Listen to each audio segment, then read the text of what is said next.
Hi guys, we are making this gada's gown today, and it's mostly one with hijab, short hijab, and it has elastic sleeves, and it has to be very wide and very free.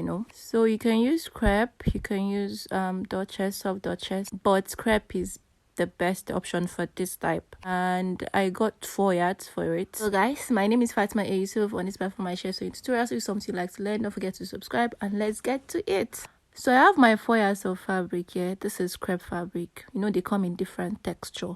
So I'm going to fold using the width. I'm going to fold everything. I'll fold twice. I did this because I had bulk order. It was a wholesale order, so I had to be very fast at it. So that's why I didn't cut it separately. But in case you want, you can cut your half length separately before you cut the sleeve. But me, I just folded everything at once like this to make it easier. I can even cut about 3 or 4 at once. Get my thread. You'll be needing your bias. You'll be needing your elastic tape, any dimension you want. You'll be needing your chalk, your scissors, your tape rule, and your sewing machine. And let's get to it. I'm going to mark my neckline around this part. I'll use 4x4 since I don't know the size of the people, but you can use 3x5, 3.5 by 3.5. You can use 3x4, 4x4, 5x5, depending on what you want.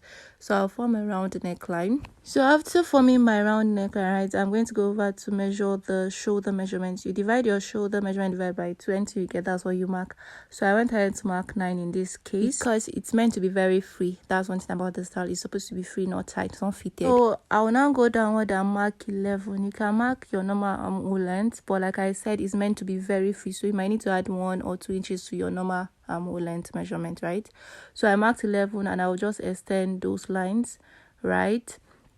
That's what I will do. And on that line, I'm going to impute my shoulder measurement divided by 2 again. I'm going to mark it on that line so that you can join the 2 points together, to form your armhole length. So I'll just join the 2 points together like this. If you have a ruler, please use it.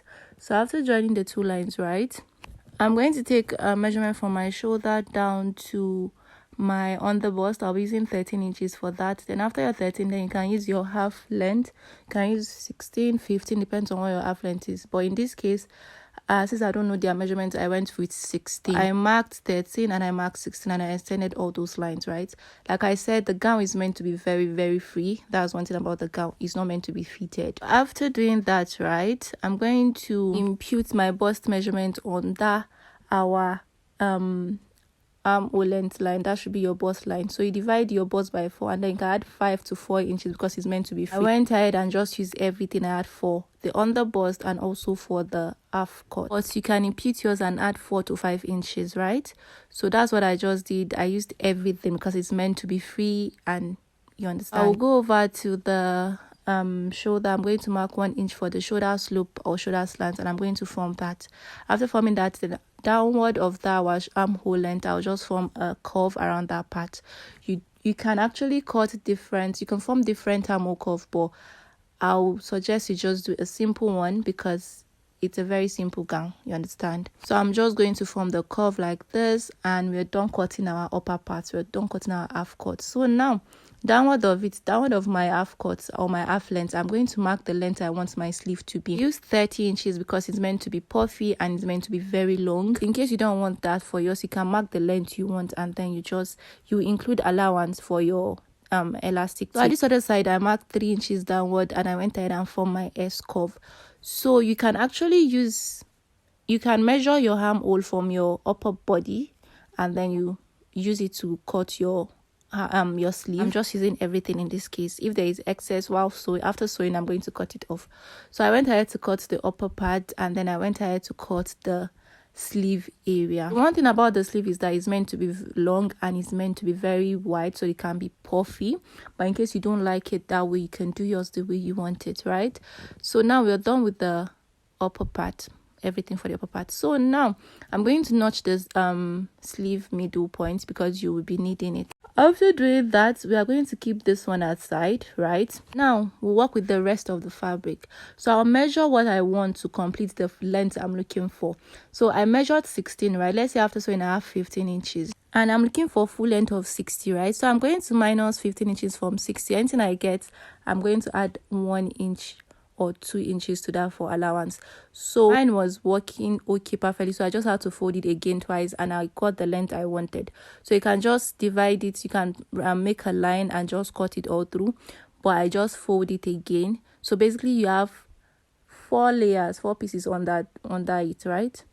Sorry, 8, because we already folded, we have 4 layers. So when we fold again, so that means we have 8. So I'll just cross check what I had, the measurements, and if I'm okay with it, you can see that was what I was checking here to know the length that I'm going to get, right?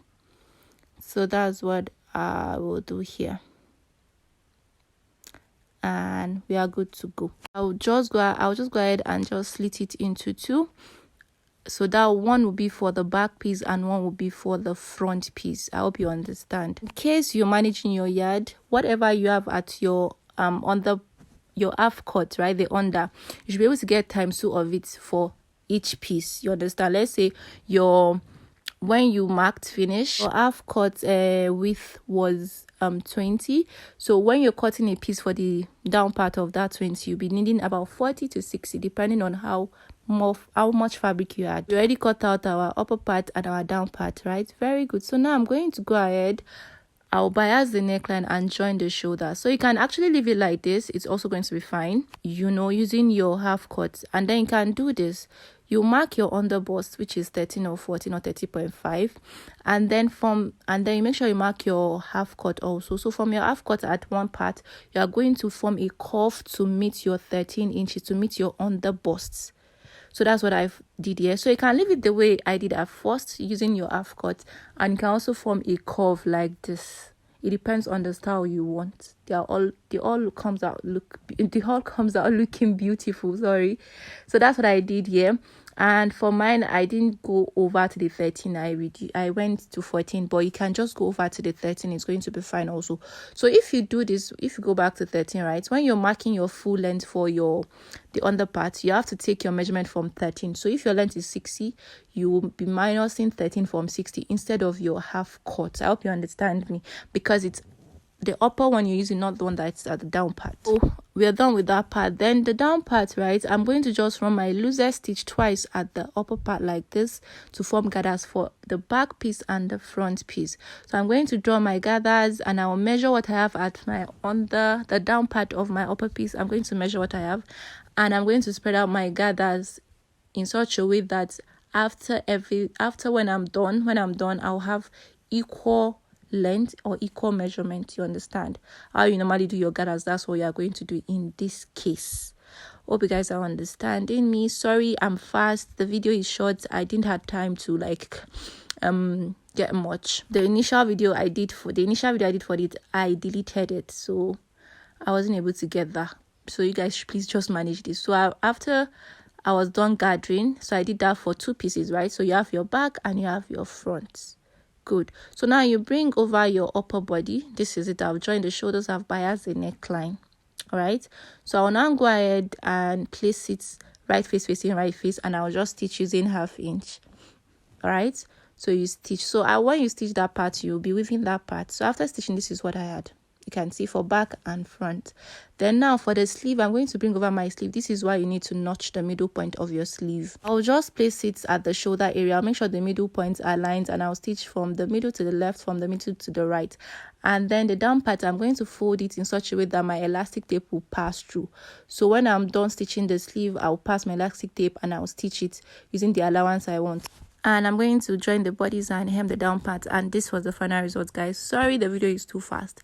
It's because I wasn't able to get like the fully video like that, and I'm very sure you guys actually grab 1 or 2 for me. The gown is actually very simple to make. It's not hard.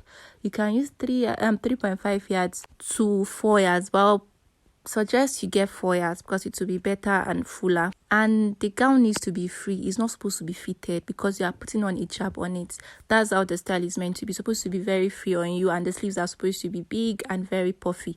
So guys, this is the end of the video, and you can use veil on it even if you don't want to use hijab. So guys, this is the end of the video. Don't forget to give me a thumbs up, subscribe to my channel, and I forgot to tell you, you can also pleat, but the gathering one is actually finer, but you can pleat if you want to pleat instead of gathering, right? So I'm going to see you guys another video. So thank you all for watching.